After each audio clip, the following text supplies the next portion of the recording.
Hey everyone, Tomias here, and welcome to another Nikkei video.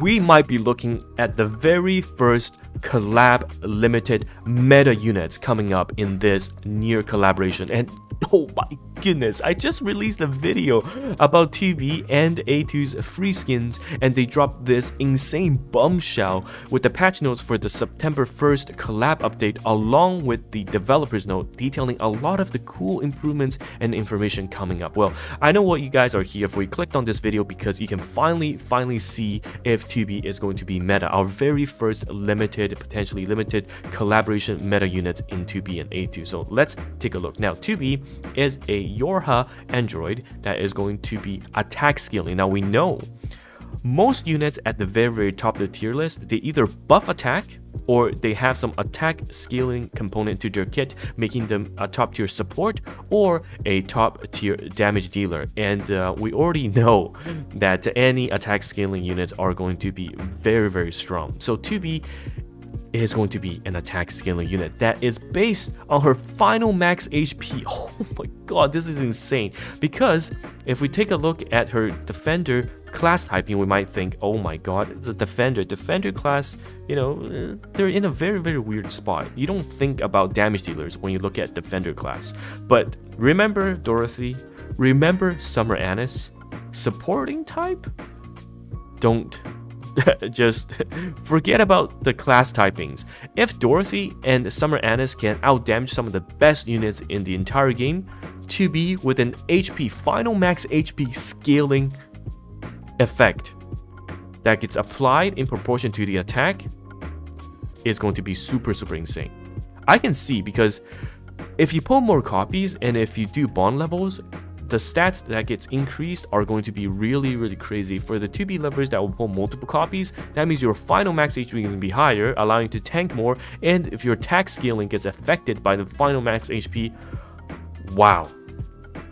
I honestly really hope this is a significant attack proportional scaling, and she is going to be meta. And of course, when she uses her burst skill, her max HP increases even more, and this in turn boosts her attack. We are potentially looking, like I've said, at the meta limited collab units coming up. Abnormal typing, defender class, I mean, that's alright. I have a ton of defender abnormal typing gear, and I know you guys do as well, because they refuse to drop pilgrim type gears for T9. So get out all of your abnormal typing gear. Now let's take a look at A2. A2 is going to be an attacker wielding rocket launcher, and they're both fire types, and the A2 attacks a large group of enemies, so AoE, by wielding a huge sword and releasing shockwaves. And after she uses her burst skill mode B, her HP will decrease periodically, but her skill attributes will raise, allowing her to unleash more. So for her, she's going to be able to decrease, kind of like a berserker effect, and this in turn buffs her skill attributes. So not attack scaling, but skill attribute scaling. This is really cool as well, because this is faithful to her berserker kind of style in the original game, and I can't wait to see how she is going to scale. Well, recent units that have HP kind of their own HP decrease function, Scarlet, of course, at the very top, and Guillotine, who received a massive buff, allowing her to essentially function as a mini Scarlet. So I'm going to expect that A2 will also be another super strong unit with this HP decrease mechanic, allowing her to dish out insane amounts. I'm just so excited. I'm honestly so excited to finally be able to look at 2B and A2, and their initial skill kit really looks amazing. Attack scaling based on HP and HP decrease of berserker mode similar to Scarlet and Guillotine. Of course, we have to see the skill percentages and the scaling, but so far it's looking real damn good, because I saw the defender cast, I was like, oh no. But of course, reading this, oh, I'm so pumped. I'm actually so pumped, because the worst feeling is if we pull our collab limiteds, their skins are good, you know, everything looks so beautiful, but we have to bench them. That is the worst feeling. But with this, I can look at 2B's assets every single day, because I'll be playing her every single day. But let's jump into the patch notes, because there is still a lot to cover. Wow, I'm just a bit too excited. So major updates, 2B will come first on the 1st of September, and 200 mileage golden tickets will secure it for you. 4% chance, so this is all normal. They haven't changed any of that. And a week later, A2 will come, 4% as well, and you can use mileage tickets to exchange it out.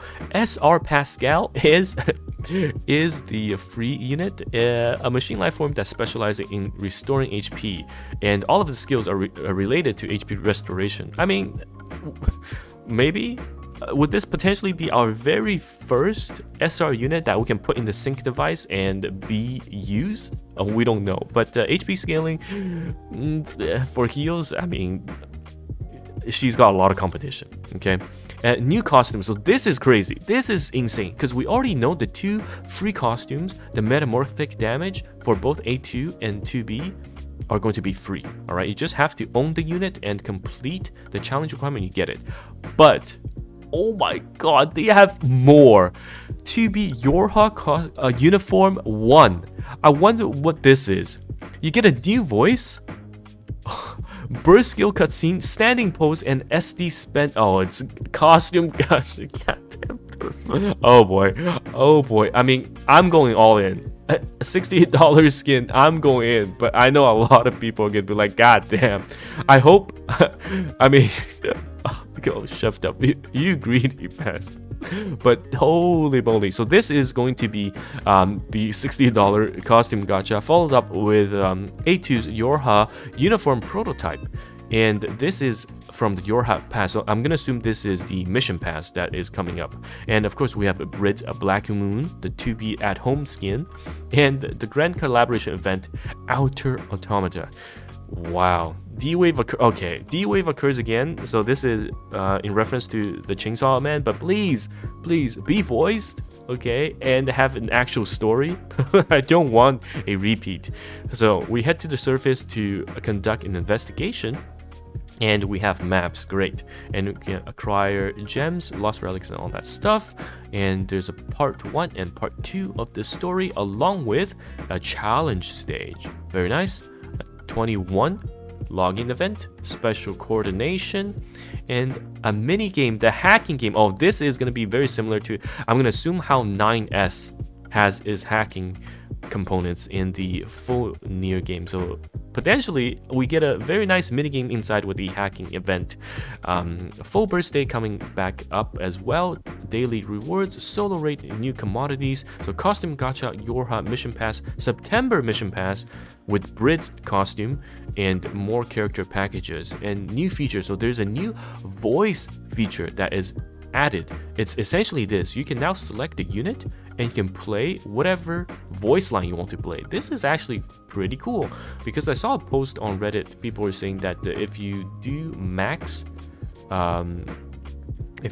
spawn level, you actually miss out on some of the other voices. So this is a very cool addition. But wait, that's not all. We also have to develop. Oh my god, this is massive updates in one day. So additional improvements, Union Raid allowing to study and try new characters. Oh, this is very interesting. So do we get to use units we don't own? Maybe that's why now people can really cook and build the best teams. We talked about the voice mode and Union Leader replacement system.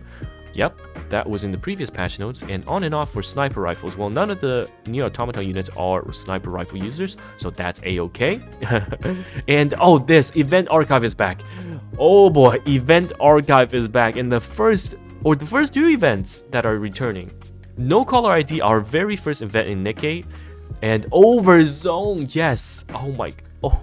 New players rejoice. Not only are you going to be able to start alongside 2B in the Nier collab, you also will be able to re-experience the single best event in Nikkei history, Overzone. Wow, Shift Up is going all out. They're really going all out. And Special Arena and Normal Arena will be reshuffled, the Rookie Arena and Special Arena, to match the player's account creation time.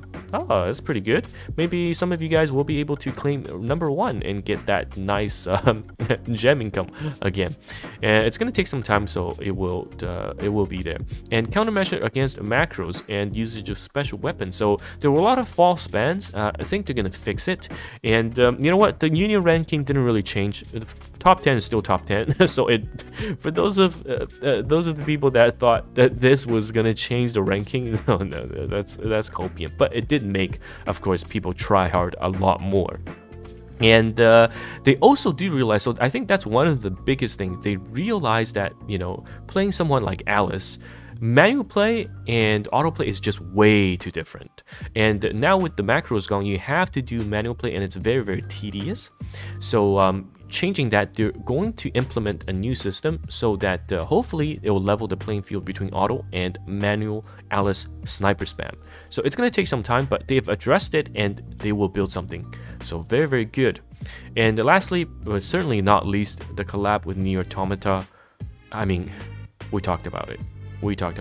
This is gonna be crazy, crazy insane. Free skins plus paid ones. It's, oh man, they're gonna make bank.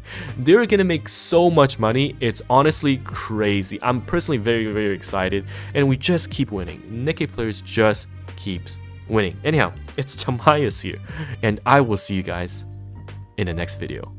Goodbye now.